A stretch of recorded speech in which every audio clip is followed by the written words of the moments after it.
ne construit pas des structures métalliques pour les guerres de demain. On construit les hasards de la vie. On ne conçoit pas les vêtements d'aujourd'hui.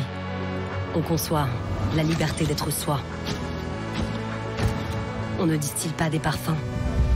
On distille des coups de foudre. On n'imagine pas l'avion de demain. On imagine des aventures à l'infini. On ne développe pas des biothérapies innovantes. On développe la fureur de vivre. Avec l'industrie, on a un avenir à fabriquer. Bonjour à tous, c'est Anaïs de My Future, une entreprise sociale et solidaire qui accompagne les jeunes de 13 à 20 ans dans la recherche de leur stage, alternance, voire futur métier, on sait jamais.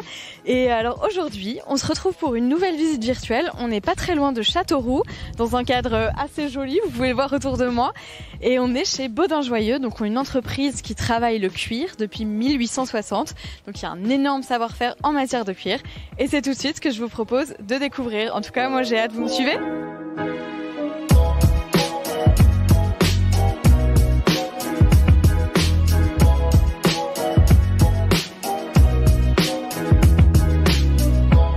Pour commencer cette visite, là, je me trouve tout de suite dans une première partie de l'usine, visiblement où ils reçoivent la matière première. Et je vais tout de suite retrouver Quentin, qui est ouvrier mégissier dans le secteur du tannage et qui va bien sûr nous expliquer en quoi ça consiste. Bonjour Quentin. Bonjour. Alors donc toi tu es ouvrier mégissier secteur tannage. Est-ce que tu peux m'expliquer déjà en quoi ça consiste, un ouvrier mégissier et dans un autre temps le tannage et qu'est-ce que c'est, en quoi ça consiste l'étape du tannage? L'étape du tannage, c'est vraiment, on commence par un dégraissage. Ok. On vient introduire un produit et un solvant dans la peau avec un tonneau. D'accord. Et on enlève les particules de graisse qu'il y a sur la peau, le restant de graisse qu'il y a sur la peau. D'accord, donc toi finalement tu étais plutôt au début du processus de transformation de la peau. Oui. Okay. Pas tout à fait au début, mais oui, on est vraiment dans les premières étapes. D'accord, donc ce qu'on voit par exemple derrière, par exemple, ça c'est la matière brute que toi tu travailles. Oui, ça c'est ce qu'on appelle le piclé. C'est des peaux qui ont déjà été délaînées. Et du coup enlever la chair, la laine. Ok. Et nous on va revenir enlever le surplus qui reste. Ok. Et pour illustrer un petit peu plus à ce que tu nous dis, est-ce que par exemple tu as une journée type? Comment ça se passe? T'arrives le matin, qu'est-ce que tu fais? J'arrive le matin, je charge mon premier tonneau. Donc premier tonneau avec les pots? Oui c'est ça, mais pas des pots comme ça, on a des pots qui sont déjà passés en tannage. D'accord. Sur une palette. Et du coup on vient les déplier une par une pour les séparer. Ok. Pour que dans le tonneau, chaque pot reçoive le nécessaire de produit. Oui. Que ça fasse pas que les pots soient pas collés. Ensuite, je prépare mon produit pour commencer le tannage. Ok. Le lundi, j'attaque le tannage tout de suite. D'accord. Et le mardi, je vais sortir les pots. Le mardi matin, je vais sortir les pots du tannage du lundi après-midi en fait. Ok. Et donc pour nous donner un ordre d'idée, tu traites combien de pots par semaine? Ça dépend. Au tannage, je traite 1500 pots par jour, 4 fois par semaine. Ah oui, mais c'est énorme. Pots, oui. Un tonneau, c'est 500 pots. D'accord, ok. Et t'arrives à faire ça, à faire 500 pots par... Oui, ça se fait. Ok.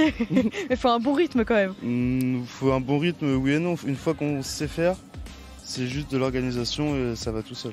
D'accord, ok. Et donc du coup, tes journées sont assez organisées finalement. Oui, il faut. D'accord. On a une formule de produits chimiques, tant de temps de rotation avec tel produit. Du coup, en fin de compte, on est cadré par rapport à notre formule. Ok. Est-ce que tu travailles en solitaire ou plutôt en équipe? Plutôt en équipe. Plutôt en équipe. Comment ça s'organise alors avec tes collègues? Très bien. Mon poste est plus solitaire. Ouais. Parce que c'est moi qui m'occupe de ma formule. Mais je suis toujours en binôme avec un collègue qui fait à peu près la même chose que moi. D'accord. Sur d'autres tonneaux. Mais qui traite pas les mêmes pots? Il traite les pots après moi en fait. D'accord, Les pots que j'ai traités le matin, lui va les traiter la semaine d'après, le matin aussi, mais d'une autre façon.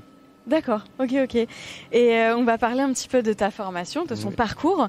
Qu'est-ce que tu as fait pour en arriver là? J'ai pas fait grand chose pour en arriver là au final. Ok. C'est vraiment du pur hasard, parce que j'ai commencé à apprenti boulanger. D'accord, donc rien à voir. Non, j'ai fait une seconde générale, ça m'a pas plu, j'ai été apprenti boulanger. Après le CAP, j'ai pas travaillé en boulangerie. J'ai fait des petits boulots à droite à gauche. Puis quand je suis rentré en intérim, ils m'ont envoyé dans plusieurs usines. Ok. Et la dernière, c'était celle-là. Et donc du coup ça t'a plu? Ouais, direct.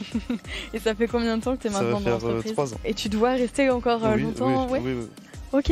Ce que je te propose pour continuer d'échanger ensemble, c'est moi j'ai très envie de faire un tour des différents bâtiments qui se trouvent autour de nous. Est-ce que tu peux me faire la visite? Oui, bien sûr. Oui. Ok, bon moi je te suis. Alors là, donc là c'est la partie qu'on voyait juste derrière nous. Oui, c'est ça. Là, c'est les premières peaux qui sortent de ce que nous on appelle notre rivière, qui restent entreposées là une quinzaine de jours avant de repartir vers moi le tannage. D'accord, et pourquoi elles restent entreposées là? C'est quoi le but? C'est de l'égouttage, c'est vraiment pour que ça soit uniforme et puis pour laisser le temps à la peau de se reposer, quoi. D'accord, donc quand tu dis égouttage, donc pour enlever la matière humide de la peau. Normalement, oui. Et alors toi aujourd'hui, qu'est-ce qui te plaît le plus dans ton métier? Le fait que ce soit différent. Ouais. Tous les jours, même si on fait la même chose. Ok. Qu'on puisse être surpris par tout en fait. Qu'est-ce qui est différent alors? Tout peut être différent puisque moi qui travaille au processus chimique, une erreur de dosage ou un manque de temps de rotation et ça peut tout changer dans un tonneau, même si les peaux sont pareilles que la veille. D'accord, ok. C'est un métier rare, ancestral. Ouais. Et voilà. Et j'imagine aussi que ça doit être hyper gratifiant de voir le produit final en fait. Oui, c'est ça, ouais. De partir de rien pour en faire quelque chose d'assez luxueux, ouais, c'est super. Ouais. Ok. Et donc là, on a vu les premières peaux qui arrivent presque de la matière première. Presque. Et alors là, est-ce que tu peux nous expliquer ce qui s'y passe dans le reste de ces bâtiments? Alors là, on a des peaux qui ont été comptées. D'accord. Qui ont été entreposées pour être tannées et sténées prochainement. Ok. Ici, on a un hangar où on entrepose des produits chimiques qui servent pour les tonneaux. Ok. Et puis après, toutes les cuves là-bas, c'est des solvants, des choses comme ça. Donc pour faire le tannage, le traitement des peaux. Ça. On a des cuves de décantation aussi. D'accord. On décante notre produit. Ok. On le sépare de l'eau pour après le recycler. Et c'est toi qui fais aussi cette tâche? Moi, ça c'est pour moi. Ok, parce que ça c'est un travail de chimiste en fait finalement. Oui, c'est ça. Ok. Et est-ce qu'on entend aussi, là-bas il y a un petit atelier? Là-bas oui, en fait on a des bacs d'eau avec du sel. Ouais. Et dedans, c'est une pompe et un mélangeur qui tourne tout le temps et ça, on va l'envoyer dans les tonneaux.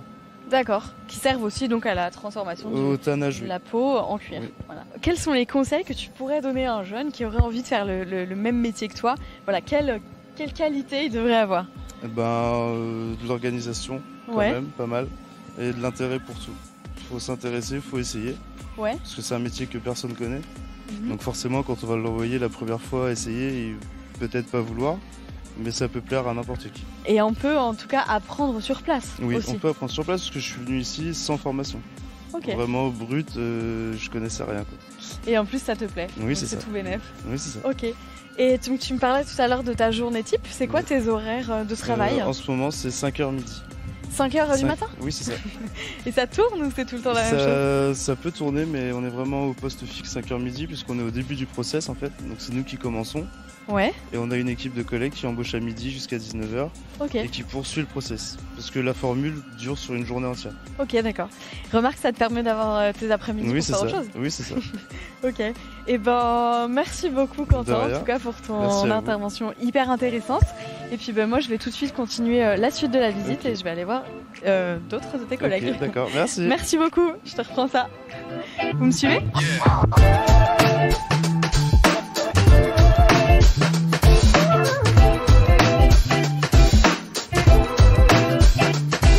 Donc on va poursuivre cette visite en rencontrant Lou, qui est ingénieur donc cuir et responsable de la recherche et du développement, et qui va tout de suite nous expliquer ce en quoi ça consiste. Bonjour Lou. Bonjour. Donc alors, c'est quoi ton métier? Parce qu'ici, on se retrouve justement dans le bureau de la recherche et du développement, c'est ça? Oui, c'est ça. Donc du coup, moi j'ai fait des études d'ingénieur. Donc à la fin du bac, je suis entrée dans un IUT chimie. D'accord. Pour avoir un diplôme bac plus 2. Et après, j'ai intégré l'ITEC. C'est une école d'ingénieurs à Lyon. Ok. Qui me forme des ingénieurs plutôt dans la partie technique, dans 4 spécialités. Et donc moi, j'ai choisi le cuir parce que je voulais apprendre plus sur cette matière et par rapport à la mode qui a toujours été très présente dans ma vie. D'accord, ok. Donc tu voulais vraiment travailler dans le cuir? C'est ça, oui. Ok. Et donc ça, c'est la partie ingénieur. Et la partie recherche et développement, ça consiste en quoi? Alors en fait, la partie recherche et développement en tannerie-mégisserie, ça consiste à développer des nouveaux articles, donc des cuirs de couleurs différentes, avec des aspects différents à la surface. T'as abordé la mégisserie, qu'est-ce que c'est? Est-ce que tu peux préciser? La mégisserie, donc c'est comme la tannerie, sauf que c'est le travail des petites peaux. Donc ici, nous, on travaille des peaux d'agneau. On va venir les travailler chimiquement avec plusieurs étapes. pour arriver à la fin à un produit fini qui va être très stable et qu'on va pouvoir utiliser de manière sereine. D'accord. Et pendant longtemps. Ok, donc si je comprends bien, ton travail consiste en finalement toujours faire de la recherche autour du cuir pour des nouvelles couleurs, de nouvelles textures et aussi améliorer la durabilité, enfin le fait que ça dure dans le temps, c'est ça ? C'est ça. On va travailler en amélioration continue systématiquement avec des nouveaux produits, des nouvelles façons de voir les choses, travailler sur nos utilisations d'eau, sur nos utilisations d'électricité. Et est-ce que tu as une journée type qui permettrait un petit peu d'illustrer ce que tu fais ? Une journée type, je dirais que le matin quand on arrive, on prend connaissance des sujets actuels, c'est-à-dire si on rencontre des problèmes en production. Ça va être quoi si tu as quelques exemples de sujets qui peuvent se poser ? Par exemple, nous on contrôle tous les jours quand on fait nos tannages, par exemple les pH et les températures à la fin du tannage.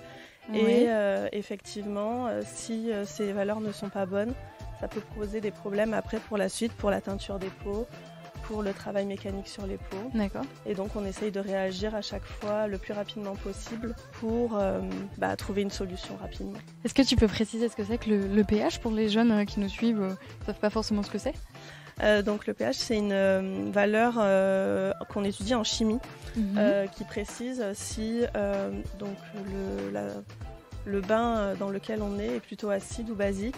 D'accord, ok. Une notion sur l'acidité et la basicité. Ok, donc pour la peau, il faut un certain pH particulier pour pour chaque étape, il y a des pH différents à respecter pour soit faire rentrer les produits à l'intérieur, ou soit pour les fixer justement pour plus qu'ils ne partent de la peau. Ok. Et donc, une fois que tu as pris en considération un petit peu les sujets du jour, qu'est-ce que tu fais ? Donc, on essaye de trouver des solutions. Et puis, effectivement, comme on fait partie de la recherche et du développement, on va chercher plus ou moins des idées pour que ça n'arrive plus, pour qu'on soit toujours dans une dynamique positive et jamais embêté au travail. Et moi, je me demande, toi qui justement... est toujours à la recherche de nouvelles textures, de nouvelles couleurs.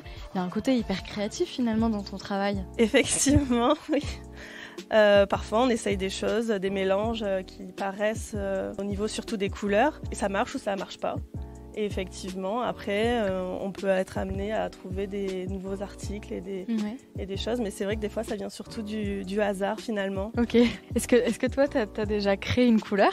Par exemple, tous les jours, on est obligé. Par exemple, est-ce que ça, c'est toi qui l'as créé ? Celle-ci, le rouge, là, oui. Ok, très joli. Non, mais en fait, nos clients nous envoient des échantillons tous les jours, donc c'est-à-dire des petits morceaux d'une couleur qu'ils souhaitent développer. Et donc nous, on s'adapte en fait à ce qu'ils demandent. On a une bibliothèque avec tout un tas de références qu'on a déjà faites, mais parfois, on n'a pas la bonne référence avec le client, ce qu'il veut. Et donc effectivement, on fait des mélanges de plusieurs colorants ou avec des quantités variables pour arriver là où on souhaite. Donc c'est quelque chose que nous en teinture, les teinturiers ils sont toujours face à ça et on crée systématiquement des nouvelles bases pour les demandes qu'on a et puis pour nous aussi, puisqu'on crée chaque collection en printemps-été et automne-hiver des nouvelles couleurs. Ok. Et tu me disais aussi tout à l'heure, juste avant l'entretien, que tu te baladais un petit peu partout dans l'entreprise. Tu travailles avec différentes équipes, c'est ça ? Oui, c'est ça, puisque en fait, comme je suis toute la partie humide de l'entreprise, c'est-à-dire partout là où les peaux sont mouillées, il m'arrive d'aller à la partie qui concerne la rivière, donc c'est-à-dire l'arrivée des peaux.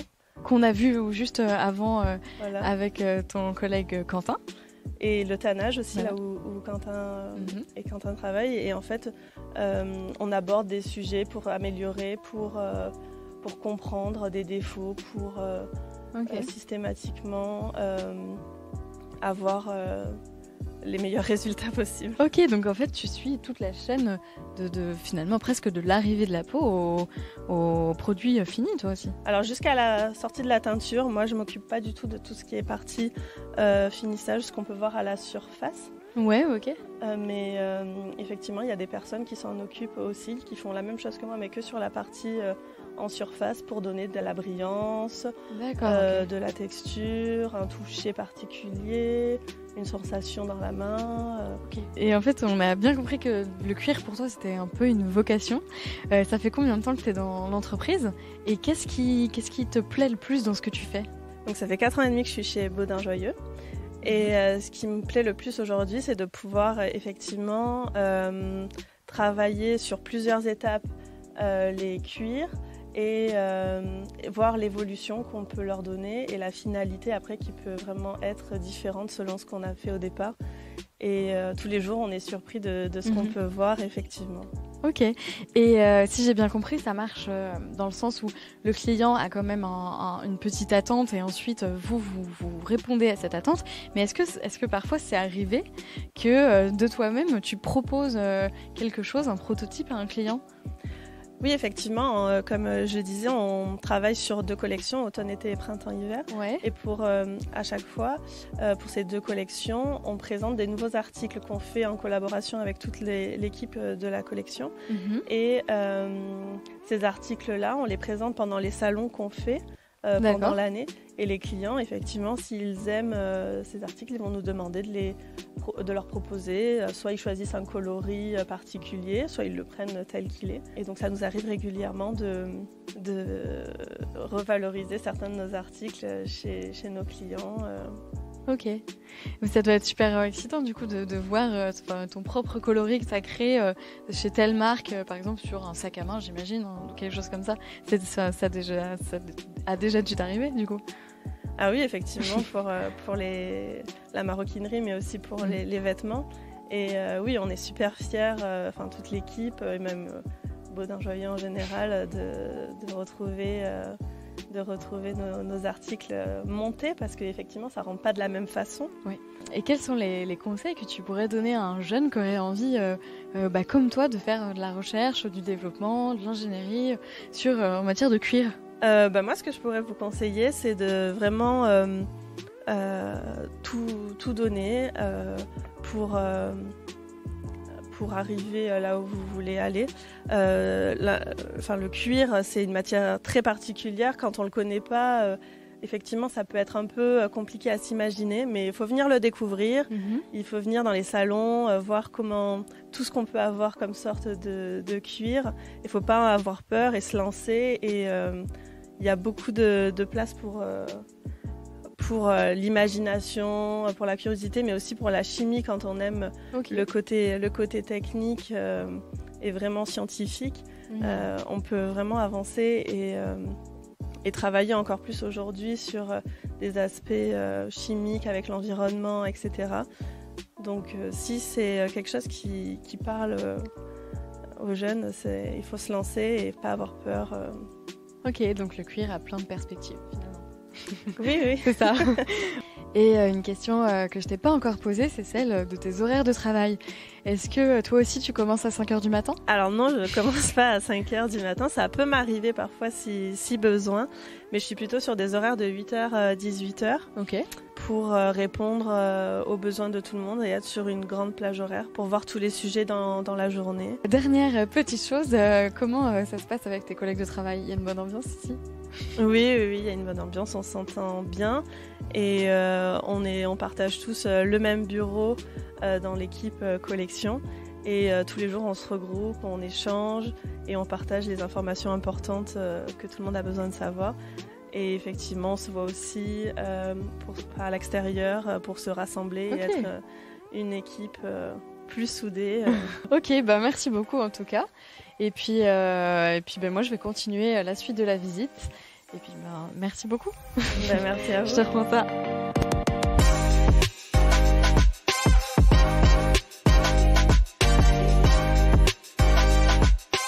Donc là, je me retrouve dans une autre partie de l'usine pour terminer cette visite virtuelle. Et je vais tout de suite à la rencontre de Mehdi. Bonjour Mehdi. Bonjour. Donc toi, tu es ouvrier, mégissier, tri et pistolet. Donc tu travailles avec un pistolet. Exactement, c'est ça. Oui. Je fais partie du pistolet là. Oui, qu'est-ce que c'est? C'est mon poste, c'est le tri semi-fini là. D'accord. Le tri semi-fini, ça permet de trier les pots trier les choix, enlever tout ce qui est défaut. D'accord. Et laisser passer les bons pots. D'accord, ok. Voilà. Et contrôler, c'est un contrôle en même temps, visuel et puis tactile en même temps. On laisse où il y a les panneaux de coupe ou ce que le client demande. Là. Ok. Voilà. Et donc en fonction de... Donc toi, tu dois bien connaître les besoins des clients pour vraiment sélectionner les bonnes... Voilà, ça dépend de chaque article après. D'accord. Voilà. Parce que chaque article a un tri pas pareil comme l'autre.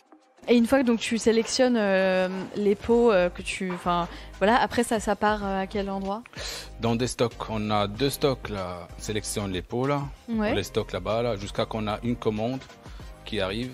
Et puis on prépare les commandes, on les retravaille encore pour faire l'article qu'on a besoin. Et est-ce que tu as par exemple une journée type? Tu fais quoi le matin en arrivant? Quels sont d'ailleurs tes horaires de travail? Mes horaires c'est 8h, 15h. J'ai un tableau où c'est écrit tout le planning, tout ce que je dois faire, les priorités là. Ouais. Chaque jour il est remis à jour. Ouais. Et puis quand j'arrive, je regarde le tableau, je regarde ce que j'ai à faire et puis on suit ce qu'il y a sur le tableau. Et alors, est-ce que tu peux me parler un petit peu de ton parcours, de ta formation? Comment tu es arrivé chez Baudin Joyeux? Alors, j'ai postulé en intérim, ok. comme tout le monde. D'accord. Et ils m'ont appelé, je suis arrivé ici, j'ai commencé sur une machine. La Dascomar qui est là-bas. Là. Qu'est-ce que c'est cette machine? C'est une machine, elle est juste à côté, vous avez passé, c'est une machine qu'on passe les pots avec un grand cylindre. Là. Et ça sert à quoi? C'est à quelle utilité? À donner de la brillance, de la souplesse sur la peau. Okay. Et puis après, il y avait besoin sur ce poste-là. Là. Du coup, j'étais formé. Et ça fait bientôt 2 ans que je suis dessus. Là, sur ce poste. Et qu'est-ce que tu avais fait avant? Avant, j'ai arrêté mes études un peu tôt. Ouais.